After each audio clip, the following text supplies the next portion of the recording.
You have a wonderful part of the book talks about the Beast, Ben Butler. Please don't call him the Beast. I've tried to get past that. Okay, well, just for some of our Southern people yeah, sure. who are watching. And he promulgated one of the more important war ideas, did he not? The doctrine of contraband. That's right. Explain that briefly for us and what that was. Yeah, well, this was really, John Hay and John Nicolay, of course, Lincoln's secretaries, called this moment in late May of 1861 one of the most important revolutions in popular thought that unfolded in the course of the war. It was a moment when at Fortress Monroe in Virginia, Hampton Roads, Virginia, it's this sort of little isolated and island of Union territory in the midst of the nascent Confederacy that's held by Benjamin Butler, commander of the Union garrison. And in the middle of the night, three African-American slaves, three black slaves, make their way into the Union lines at Fort Monroe. And General Butler is forced to decide what to do about them. Now, of course, Lincoln has outspokenly avowed that this is not a war against slavery. This is a war that's to preserve all of the laws and institutions as they exist, including the fugitive slave laws. But here are these three men looking at him eye to eye, and they tell him that they've recently been employed, just a few hours previously, building Confederate fortifications. And if he sends them back, they're going to be put right back to work. Moreover, he's got a garrison that's made up predominantly of fresh, eager, ardent volunteers from New England, many of them very well-educated men, many of them abolitionists. How will it look to them if their commander immediately sends back these three poor fugitive slaves whom these men have seen walking through their fort, taking refuge in their fort? And so Butler declares them contraband of war. He declares them confiscated property, as terrible as it is.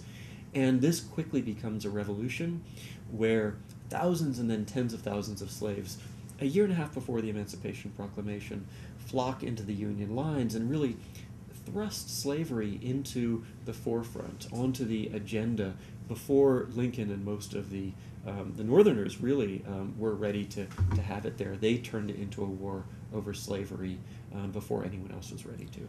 Well, how did the free black community look at events in 1861? Frederick Douglass said that his, as you quote, his feelings, quote, continually oscillated between the dim light of hope and the gloomy shadow of despair. And certainly Southerners looked differently at this whole problem, fearing that there might be a rebelling of the slaves. How did the black populace, maybe on both sides, think about these events occurring in their midst? Well, Douglass and the northern black intelligentsia felt very ambivalent about this.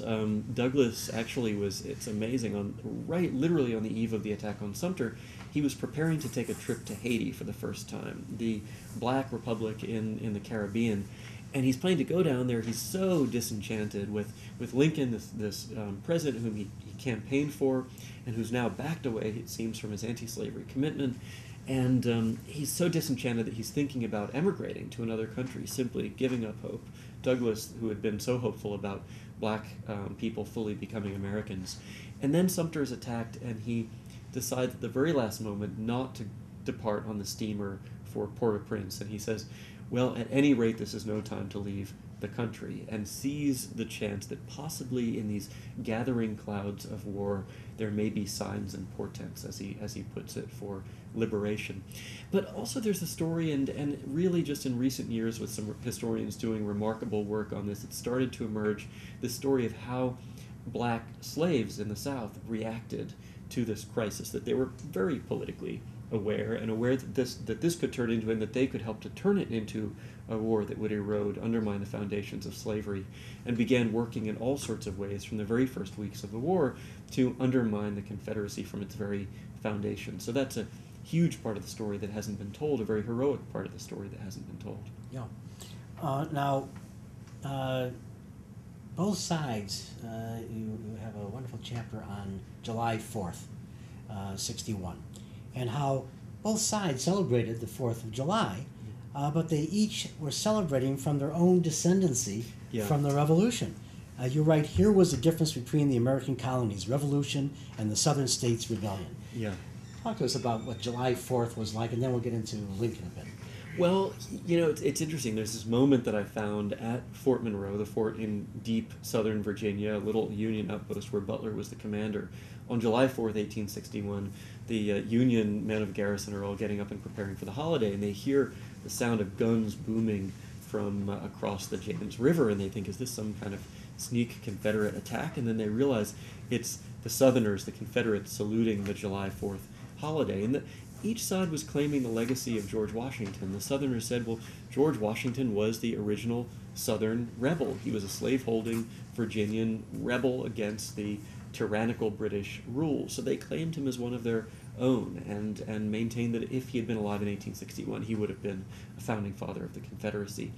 The Union, on the other hand, talked about preserving the legacy of the Revolution. They talked about defending this idea of democracy that wouldn't be possible in a world that allowed secession. And it's amazing, this phrase, a second American Revolution, has been used by recent historians often to talk about the Civil War, to talk about emancipation particularly, but it was used by people at the time. I found there were references from literally hours after Fort Sumter was bombarded, not from Southerners but from Northerners, saying this is our chance for a second American Revolution. We don't usually think of it as a Northern Revolution. We think of it often as a Northern response to a Southern Revolution, but they felt it was their own revolution in a way, and I really believe that was true. Yeah, well, you make a very good case for it here, and showing how they felt their ties. It wasn't all that long ago for them that the revolution took place. No, it was their grandparents' generation. There were still veterans of Washington's army. One of them actually starts out the first chapter of my book, Ralph Farnham, 104 years old. On July 4th also, here I happen to have a broadside called An Appeal for Peace, sent to Lieutenant General Scott, July 4th, 1861, from the women of Maryland. But at the same time, on this July 4th, was a message to Congress that Lincoln promulgated, and he used the words unfettered and race of life. What was the message that he gave on July 4th, and what was its power? Well, it's kind of amazing. Almost immediately after Lincoln's initial call for troops at the end of April 1861, he sort of swerved into working on this address. He had summoned Congress to return for an emergency session on July 4th, 1861, a date with both symbolic and pragmatic motivations to it. It was, of course, symbolic in this idea of another American Revolution, in some ways anticipating his idea of a new birth of freedom. Also, it was far enough in the future that he could get away with sort of launching his own war policy without having to have Congress meddling in it.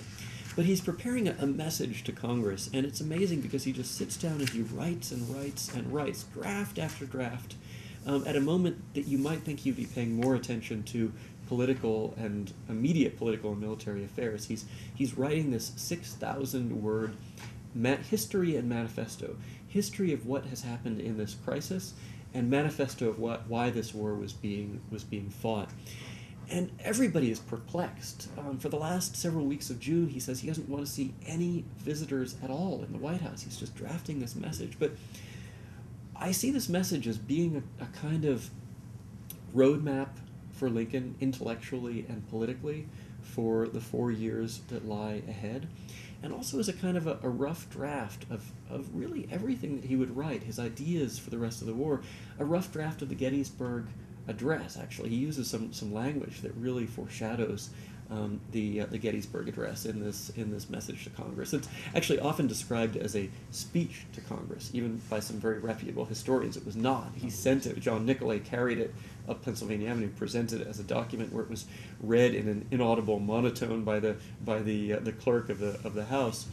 But he has several remarkable passages. The one that's quoted most often is when he talks about this as a people's contest. The Union struggle is a people's contest. But he also has an even more, I think, amazing and precedent-setting passage where he talks about how the role of government is to give every citizen an unfettered start in the race of life.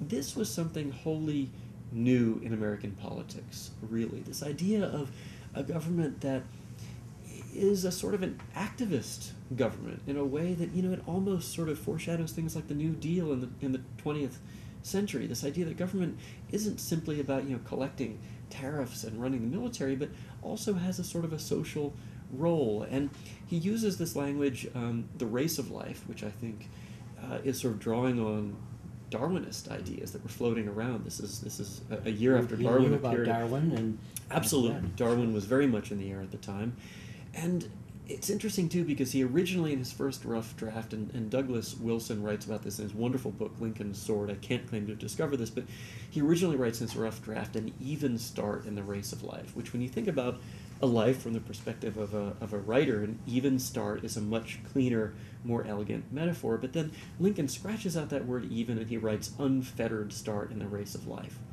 This was in a 6,000 and some word address in which he didn't once otherwise mention slavery at all, but it just creeps in there. And at the time, pro-Southern journalists picked up on this and said, he's talking about slavery there, and I think he was. He's using this image that suggests that an unfettering is going to be part of his agenda.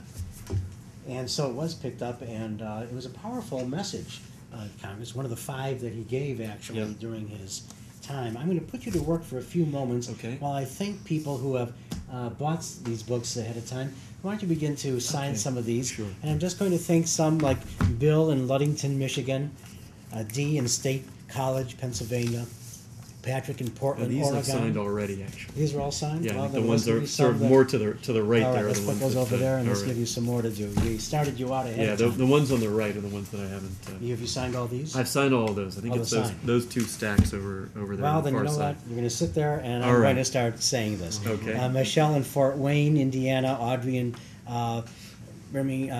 Binghamton, New York. I'm sorry. Todd in Des Moines, Iowa. Garrett in Palmdale, California. Alfred in Burbank, California. Rob in South Perth, Australia. We thank you, Rob, for getting one of these books and helping to support Australia. us. I love Perth, actually. It's a great city, yeah. You need to buy another book. John in Kalamazoo, Michigan. Bruce in Nutley, New Jersey. Timothy in Charlotte, North Carolina. Roger in Chicago, here. Dan in Quakertown, Pennsylvania. Michael in Seneca, South Carolina. Brian in Dorset, Vermont. Mark in Oklahoma City, Oklahoma.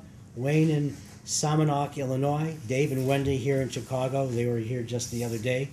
And others as well. We can't get to all of them right now, but we thank you all for helping us bring authors such as Adam here to the shop, because it takes that.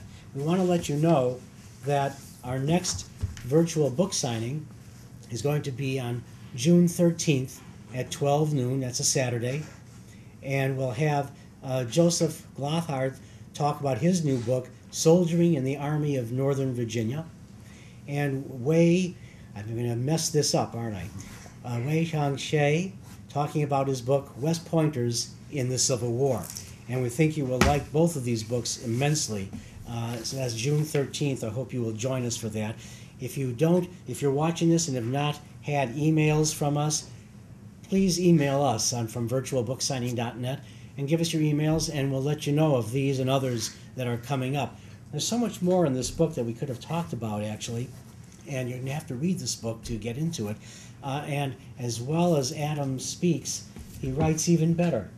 And so you're going to hear more about how 61 and Lincoln paved the way to the Gettysburg Address, how Martha Washington's slave turned up in Arlington House, much on Nathaniel Lyon in Missouri.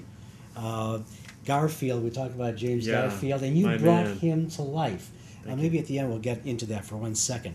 About California and Jessie Benton Fremont. A feisty woman of the 19th century. Yeah, and what she played. She is a prominent part in here, and how her salon in San Francisco was part of the whole milieu of 61. And you talk about the California loyalty to the Union cause, and how there had been there's some talk about Californians' monument to Thomas King in the U.S. Senate being replaced with one by Ronald Reagan. That great Civil War figure, of course. That's right. As we leave here, and we thank you so much for being here and for Knopf bringing you here, and we thank all of you who have come here as well to be with us today. If you have any questions, I didn't ask you about it online, but please feel free to come up afterwards and ask questions. And I appreciate the staff of Abraham Lincoln Bookshop for all they have done to put this and every virtual book signing together. Well, it's a very nice portrait of President Garfield, who really, I think, is much like John Kennedy. Those of us who lived through John Kennedy's assassination and his life, here was Garfield, young, handsome, for civil rights. That's he gave the nation a clarion call in his inauguration. A totally forgotten speech. Yeah. And assassinated, of course, and all the paraphernalia that came up afterwards. Tell us briefly about that speech that he gave in his inauguration. Well, you know, it's remarkable. He stood there at the Capitol, the east front of the Capitol, and this is at a very, very difficult, complicated time in race relations in America. It's 1881. His predecessor, standing there next to him, Rutherford B. Hayes, has rolled back Reconstruction completely. And Garfield gets up, and he's the only president in history to devote most of his inaugural address to the issue of civil rights. And he says, he was a great orator, Garfield. I'm not going to do it as well as he did, but he says, the emancipation of the Negro was the greatest event in our history since the signing of the Constitution. And yet, that moment will not be complete until every impediment is removed from the Negro, until he is raised to full equality. He says we cannot afford to have a permanent class of serfs in our country. And he says the Negro needs full educational parity, he needs full voting rights, and he needs full social equality with whites. He says the only way to bring this about is if the federal government and the state governments enforce it. And he says that if we do this in 50 years' time, our grandchildren, white and black, will look back and bless us, and they will marvel that a war was ever fought over slavery in this country. Well, in so many ways, it took over 50 years, as he predicted. It took over 80 years, but also just the way that just eerily echoed the words that would be spoken at just the other end of the National Mall in Washington by Martin Luther King almost a century later just gripped me. Adam, thank you so much for being here. We I really appreciate enjoyed it. We're looking forward to the next in this cat-and-like trilogy that we're asking you to do. Talk to my publisher, yes. Exactly, we'll do that. Thank you all for joining us for Virtual Book Signing.